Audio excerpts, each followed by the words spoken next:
101 Dalmatians. Pongo carries a tune. I don't know what we're going to do, Roger Radcliffe told his wife, Anita.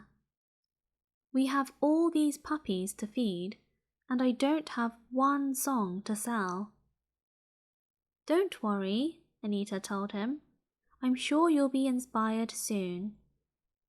I'm glad you're sure, said Roger, because all I've got is a bunch of used paper. He pointed to the overflowing wastebasket. Don't give up, said Anita. I know that you can do it. After Anita left, Pongo watched his pet pace in front of his piano. Pongo, old boy, I must have written 10 songs in 10 days, but they're all terrible, said Roger, pointing to the wastebasket. What am I going to do? Pongo wanted to help his pet, but he didn't know how. That night, Pongo talked to Purdy about Roger's dilemma. They sat in the middle of the living room, surrounded by puppies. Roger has already written 10 songs, explained Pongo. He just doesn't think they're good enough to sell. But I know they are. I've heard him play them, and you don't have a songwriter for a pet without developing a good ear for hit songs. The songs are right upstairs, stuffed inside his wastebasket. Purdy saw what he was thinking.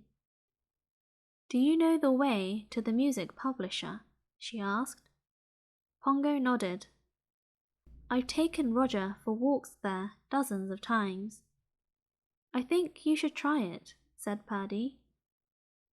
After Roger and Anita had gone to sleep, Pongo padded into the music room and gathered up the sheet music from the wastebasket. Then he sneaked out of the house, carrying the music to the publisher's office. Pongo pushed all the pages under the door, then trotted back home. The next day, the phone rang. Roger answered. You what? Roger said into the receiver. You did... But how did you... Oh, I see. Well, thank you. Thank you. Anita rushed over. Who was that? My music publisher, said Roger. He's buying 10 of my songs. 10 songs? Cried Anita. I thought you didn't even have one to sell. Roger scratched his head in confusion. I didn't think I did. So what happened? Asked Anita. Purdy looked at Pongo and barked. Her husband could carry a tune too, all the way across town to Roger's publisher.